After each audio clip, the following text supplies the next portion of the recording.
Start कर रहे हैं हम लोग फार्मास्यूटिकल ऑर्गेनिक केमिस्ट्री फर्स्ट, जो कि बी फॉर्म सेकेंड सेमेस्टर का है और उसका आखिरी यूनिट चलने जा रहा है। यूनिट 5, यूनिट 4 तक हम लोगों ने खत्म कर लिया है।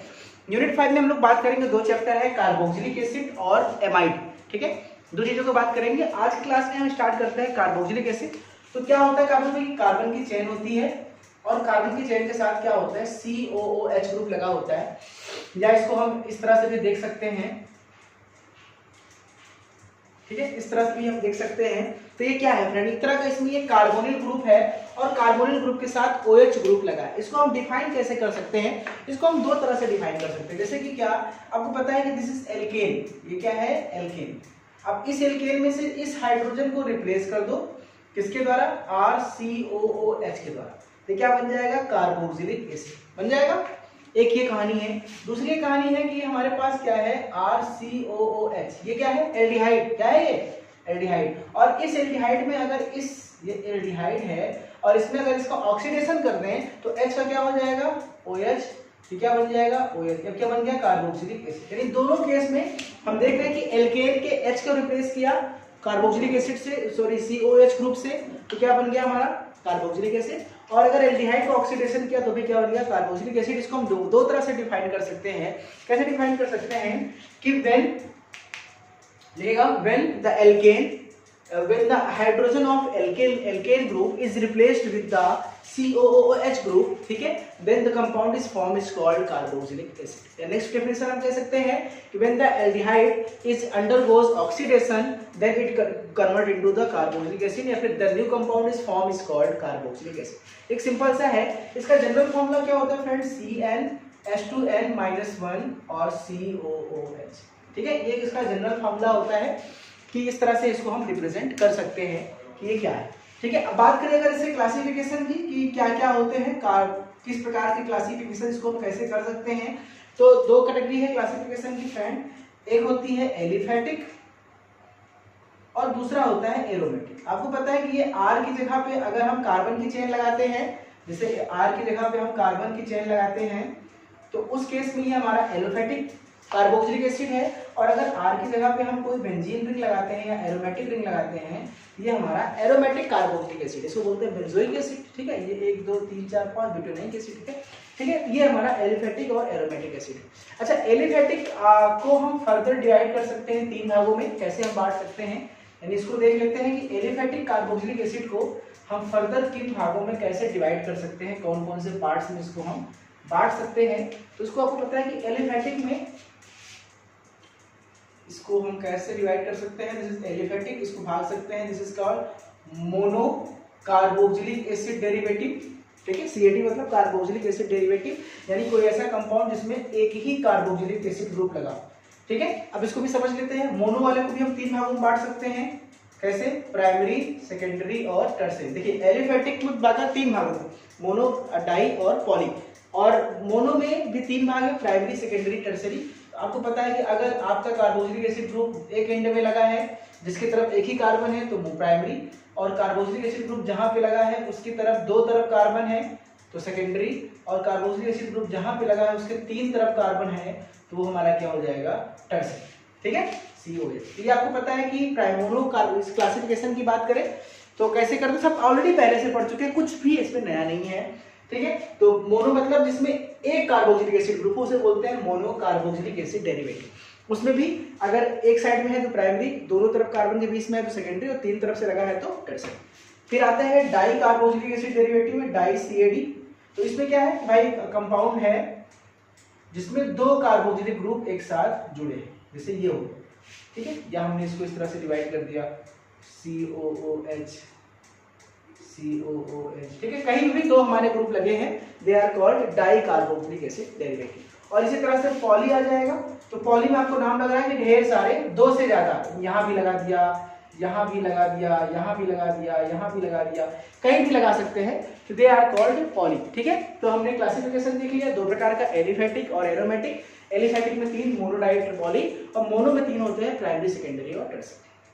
आसान है। तो हमने क्लासिफिकेशन सीख लिया। अब हम बात करेंगे इसके इंट्रोडक्शन पार्ट में नॉमेनक्लेचर की, कि इसका नॉमेनक्लेचर हम कैसे करते हैं, इसको देख लेते हैं। ठीक है। नॉमेनक्लेचर का आपको पता है जनरल फॉर्मूला स्टार्ट है, तो उसपे दो तरह के नाम होते हैं। पहला होता है, एक हमारा होता है कॉमन नेम, जिसको हम लोग केमिकल नेम भी बोल सकते हैं, कॉमन नेम या केमिकल नेम, और एक होता है फ्रेंड इसका आईयूपीएसी। तो आपको अगर जनरल फॉर्मूला पता हो जाए कि इसका कैसे नाम लिखते हैं, तो आपको किसी भी कंपाउंड का नाम लिखना आसान है। बाकी तो आपको पता ही है, प्राइमरी से वो methane, ethane, propane, butane, carbon की चेन होती है। तो अगर देखिए इसका कॉमन नेम क्या होता है, एल्किल कार्बोक्सिलिक एसिड। ये ध्यान दीजिए, जब भी नाम लिखेंगे एल्किल कार्बोक्सिलिक एसिड। अब कार्बन की chain methyl, ethyl, propyl, butyl जैसी भी है, लेकिन एक चीज ध्यान दीजिएगा कि जब भी काउंटिंग करेंगे तो कार्बन की चेन के साथ साथ कार्बोक्सिलिक एसिड के कार्बन को भी काउंट करेंगे, क्योंकि कार्बोक्सिलिक एसिड में कार्बन होता है, इस ग्रुप में कार्बन होता है। और आईयूपीएसी नाम में देखा जाए तो इसको बोलते हैं एल्केनोइक एसिड। एल्केनोइक एसिड, ये आपको वर्ड याद रखना है। कॉमन नेम जब भी हम लिखेंगे तो हम लिखेंगे एल्किल कार्बोक्सिलिक एसिड, और जब भी हम दूसरा नाम लिखेंगे इसका नाम लिखेंगे क्या हम, एल्केनोइक एसिड। ठीक है, दिस इज एल्केनोइक एसिड। एग्जांपल ले लेते हैं, जैसे एग्जांपल हमने ले लिया CH3COOH। अब इसका कॉमन नेम लेना है, तो कॉमन में एल्किल कार्बोक्सिलिक एसिड। तो एल्किल के केस में हमको इसको छोड़ के इसको गिनना है, ठीक है, क्योंकि कार्बोक्सिलिक एसिड वर्ड आपको खुद ही आ रहा है, तो इस केस में हमको इसको काउंट नहीं करना है, सिर्फ यहाँ काउंट करना है एक। तो क्या हो जाएगा, मेथिल कार्बोक्सिलिक एसिड। क्योंकि मेथिल को एसिटिक भी बोलते हैं, तो हम इसको एसिटिक एसिड भी कह सकते हैं। तो कॉमन नेम है एसिटिक एसिड, या इसको हम बोल सकते हैं मेथिल कार्बोक्सिलिक एसिड। लेकिन जब हम आईयूपीएसी नाम लिखेंगे तो सारा काउंट करेंगे, तो एक और दो कार्बन, तो दो कार्बन बोलते हैं एल्क, मेथ, एथ, एथेनोइक एसिड। इसका नाम क्या हो जाएगा फ्रेंड, एथेनोइक एसिड। देखिए कितना आसान नाम है, कैसे आपको लिखना है, बहुत आसान तरीका है। जैसे कुछ और एग्जांपल ले लेते हैं, CH3, CH2, CH2, COOH, ये हमने नाम ले लिया। अब इस कंपाउंड का नाम कैसे लिखेंगे, देखिए, तो कॉमन नेम में आ जाए तो इसको छोड़ दो, ये कार्बोक्सिलिक एसिड है, इधर कितने कार्बन है, 1 2 3, तो 3 को बोलते हैं प्रोपिल। एल्किल की जगह क्या हो जाएगा, प्रोपिल, ये हमारा सिंपल सा कॉमन नेम है। तो propyl, this is called propyl carboxylic acid. देखिए आसान है, कितना आसान है, बच्चों वाला काम है। और यहाँ पे आ जाओ तो इसको भी काउंट करेंगे, 1 2 3 4, butanoic acid, this is called butanoic acid. एक एग्जांपल और लेते हैं, CH3 CH, CH3 CH2 CO। अब इसका नाम कैसे लिखेंगे, देखो हमें पता है कि जब एक ब्रांच हो तो उसमें आइसो होता है, और डबल ब्रांच हो तो नियो होता है।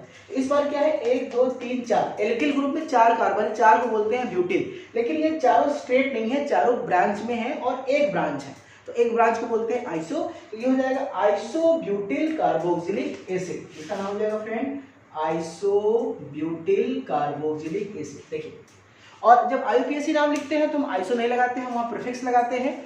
तो नंबरिंग कैसे करेंगे, यहां से करेंगे 1 2 3 4। तो 3 पे क्या है, मेथिल, तो इसका नाम हो जाएगा क्या, 3 methyl 1 2 3 4 butanoic acid. This is 3 methyl butanoic acid. ये आसान तरीका है, हम किसी भी कार्बोक्सिलिक एसिड कंपाउंड का नॉमेनक्लेचर कर सकते हैं। एक लास्ट एग्जांपल ले लेते हैं, CH3 CH, CH3 CH3